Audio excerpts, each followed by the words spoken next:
Tesla traded sideways this week. Is the bull run out of steam? More free money coming. And are negative interest rates coming too? And how is that going to affect your Tesla stock? I'll tell you what I'm seeing and what my game plan for Tesla stock is this week. And you can copy off my paper right now. Welcome back, everyone. In this video, we will cover the huge week that just happened. What are the key takeaways from the week? And I will lay out my strategy for the coming week. And if you want to join the community of new cool kids, not just the old ones who had the old sweet Camaro back in high school, and not the kids from back when girls wore mom jeans the first time, but you want to build real wealth alongside real people, go ahead and subscribe, hit that little notifications bell, and while you're down there, go ahead and hit the like button as well. So let's recap the prior week. Monday, the Dow was down 109 points. Tuesday, the Dow was down another 450 points. Wednesday, the Dow was down again 516 points. Thursday, the Dow was up 377 points. And Friday, the Dow was up another 60 points. So let's do some super technical analysis. On Friday, it was revealed that Berkshire Hathaway, Warren Buffett's company, dumped almost all their holdings in Goldman Sachs. Remember, Warren individually bailed out that bank in 2008 during the financial crisis, and he was rewarded handsomely with preferred shares, and he received about $500 million a year in dividends. That's dividend investing, my friends. But that is the second holding he has essentially sold completely off, from a guy who notoriously holds on to assets forever. So what does that say about Goldman Sachs? Does that mean he doesn't see weakness in Chase or Wells Fargo, but he does in Goldman?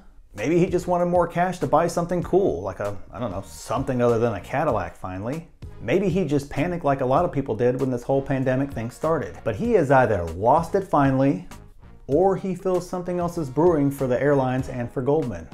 Or maybe he had FOMO like we all do when Tesla drops a whole bunch in a week. That's it. That's what it is. See? Super technical. He should really join our FOMO group, don't you guys think?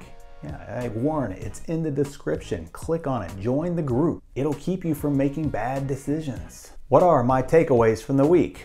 There are really three big takeaways from the week for me. The first big takeaway, a new stimulus bill passed the House on Friday. So it looks like we're looking at about $6,000 per household max on this current bill. But remember, there's still a long way to go with this bill, guys, and it did receive strong opposition. But I do think the stimulus piece will hold, as no one wants to be the person who says, no to giving money to the people when they're giving away trillions to everybody else. Now the rest of the bill, that's a totally different story. Before anybody runs to the comments, as always, I don't do politics. I vote for the Green Party, and that's it. It's exactly why I don't have Twitter. And maybe someone else we know shouldn't have Twitter either. Anyways, some of the other highlights of the bill include extending unemployment benefits until January 2021. It would give hazard pay to some essential workers. Again, I don't know how they're going to work all that out, but it just says some essential workers. It would extend out further the student loan payment pause, and it would provide student loan forgiveness up to $10,000, I believe. Yeah, $10,000 sounds right. But again, I expect a ton of these components to change, maybe even significantly over the coming weeks. And I do not think it will pass quickly. It's going to be June at a minimum. And if you're looking for more information, there's a ton of great videos out there that cover this a lot more in depth than I'm going to go into here. So get out there and check those out. But not until after you finish this video. We don't need to screw up the YouTube algorithm. If you click off right now, it makes it worse. If you like the video, it makes it better. Not my rules, YouTube's rules. Don't yell at me. The second big takeaway for the week, interest rate futures went negative. I really hate talking about negative interest rates, and just because the theory just doesn't match up with reality. But futures went there, so I have to talk about it. I have to get you guys the information regardless. That means the future contracts are trading as if the rate will be negative by then. Not that it will actually happen, that's just what they're guessing. Negative interest rates are an hour-long video at a minimum to actually explain the ins and the outs and all the intricacies that come along with it. And no one wants to hear me talk about anything for an hour. But the Fed in the past and the present have said they have no appetite for them. It is a last attempt, Hail Mary policy that has not ever worked in the history of the world.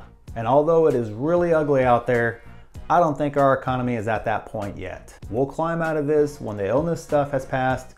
And remember, we were doing great before then, so there's no reason to think that we won't eventually swing back and be great on the back end of all this. We were not an economy that was on our deathbed prior to the illness. Negative interest rates have been out there. They already have negative interest rates in Japan, Denmark, Switzerland, and a few other countries. So are they actually helping those countries? Actually, not as much as you would think. Sure, we would see mortgage rates go a little bit lower. And all the talk out there right now about them paying you to take out a loan is just stupid. It won't happen. And I'll give you a real world example just to prove the point. Switzerland has had negative interest rates for 5 years now, with the current rate being negative 0.75%, and it's been that way for some time. Mortgage rates right now in Switzerland, where there isn't a lot of demand, are at 1.12% on the plus side as of today. So no, you're not going to get paid to take out a mortgage or any other loan. That's just people trying to get clicks, or they're just dumb. Sorry, that's the truth. So why wouldn't the Fed be interested in this? The first reason, and really the main reason, is that the theory does not line up with reality. Look, when the financial crisis happened in 2008, it was a theory and nobody knew what would happen. Now multiple large countries with huge economies have tried it, and it just hasn't worked. Anybody heard any news of that Japan powerhouse coming to take over the US like we heard about all the time, 20 or so years ago? Nope, didn't think so. But they've had negative interest rates for 4 years. You figure they would be charging towards us. The countries that have tried it have not had the results they were looking for. And now they're kind of stuck. But what happens when you have negative interest rates, in theory, is asset inflation. Notice I said in theory. Lower interest rates means you can buy more house, which means house prices will go up. And you can get a better car loan, so then you can spend more money on a car and it costs you the same amount when you drive off the lot. But as you can probably tell and probably already thought about, it's artificial. It's not going up because it's more valuable, more desirable, or it makes you more money. It's going up because the cost to borrow goes down. But the problem we're running into right now is the countries that did negative interest rates are not even experiencing asset inflation over the long term.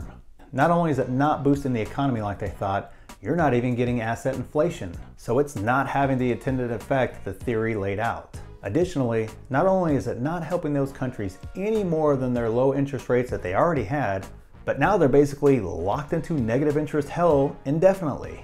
Basically, policymakers are powerless. Again, any boost in value was not because it was a better asset or worth more or anything else like that. It was just the product of a manipulation of a rate. That's it. The growth wasn't real and therefore not sustainable. So now they are just barely growing and basically stagnant. The real intent of lower interest rates are intended to be a short-term shot in the arm or as a means of last resort before an economy completely collapses. Our economy is not doing great right now, but it is due to a pandemic, not because we have a poor overall economy about to collapse. Yes, some parts of the economy will return quickly, others are going to take years to correct, but our economy is not on the deathbed. The Fed gave us the shot in the arm they should have by taking the interest rate down to 0, and there is absolutely zero, like what I did there, point in taking it any lower. It's not going to provide any more benefit. If they decide to go down below 0, they know that they're going to paint themselves into a corner of not being able to raise the rates to aid and control other problems that could come from the negative interest rates. Basically, they would be completely stuck at that point and just dead in the water. And of course, who would really benefit from all this in the end? I'll let you guys figure that one out. And the third thing that happened this week was record unemployment continued. The record decline in unemployment continued again this week. Almost 3 million more people filed for unemployment this week. And again, this just continued the crazy, ridiculous pace of unemployment in this country. It's absolutely staggering. Again, look at the chart. I've told you a million times, it's just ridiculous. So this means that there are approximately 36.5 million new people out of work right now since this all started. And now we're right in the middle of Great Depression territory when it comes to unemployment. Unemployment's at a point where it will take years, not months, but years to get back to a normal level of unemployment. I put the data behind all that in my 5 reasons why the stock market will crash video. I'll put it up at the end so you don't have to search for it. But the long story short is, when unemployment gets over 10%, regardless of why, who is president, what created the situation, doesn't matter. It has taken no less than 6 years to get back to an unemployment rate of just 5%. 6 years. I already hear some of you guys saying, hey, this was just a pandemic shock. The government's putting in trillions. That has to count for something, right? Yeah, it does. And I agree. It will probably be the fastest recovery from that level of unemployment ever. But all it takes is 5 years to set that record. Want to argue that it's going to be 4 years? Okay, I'll listen. And you could be right. There is a case for that. Want to try to argue 6 months? You're just living in fantasy land, my friend. Let me give you a stock market example to drive this home. It is possible, since stocks can go up forever, right? I mean, there's no cap to how high a stock can go, that Tesla stock could be worth $1 million per share in the next 6 months. It's possible, but I think we all agree that's just fairyland. I want to be real with you guys, so I refuse to push fairy tale narratives to you. So make sure you are subscribed if you want real information and not fairy tales and sugar plums and Lucky Charms and other yummy goodies like that. Maybe I'm just hungry for that stuff. I don't really know. Okay, I'm sorry, way off track again. My strategy for the week. As always, this is for entertainment purposes only, as I am a complete idiot. So I bought a few shares of Tesla stock at the beginning of this week for $790 per share. I post those over on Patreon for any of those looking for that information in real time. But then just a little while later, it quickly jumped up over $840 per share, and it was really hard to keep them.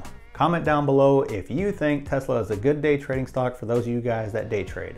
And relax, I'm not a day trader, but it sure does tempt me sometimes. So how does everything we've talked about today affect what I'm looking to buy this week? I'm probably not going to be buying any other stocks this week unless something just really jumps out to me. But I am still actually considering a few short-term plays that I just cannot get out of my mind.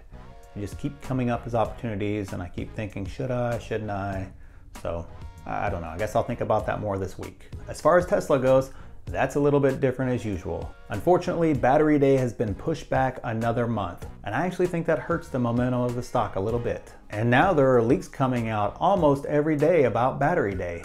I have no idea if they're real or not, I haven't looked into them at all, but there are so many rumors about Tesla, it's out of control at this point. But I really don't think these leaks are gonna help Battery Day. It actually means that some are already starting to price that information into the price of the stock. But let me give you a quick example here just to illustrate it. So if one of the leaks say the big news is that the new Tesla can print money that the government will actually accept, and remember that's a leak, it's not Battery Day yet, that's just what's leaked out there, you will not get the same bump up on Battery Day that you would have gotten if it had remained a secret. You actually might see the opposite. You actually might see it sell off if that's the only news that comes out. I don't like the fact that some of the stuff is leaking, especially if it may actually be real. But I will still be looking to add a few shares of Tesla stock just like I did last week. And if a couple of my other targets hit prices that I like, and maybe if I decide to do some of those things that I've been looking at for weeks now, it might even be over a month, I may buy those as well. I'll post those trades immediately over on Patreon like I always do. So click this video right here to get the information on the stock market crash that I see coming. Thanks.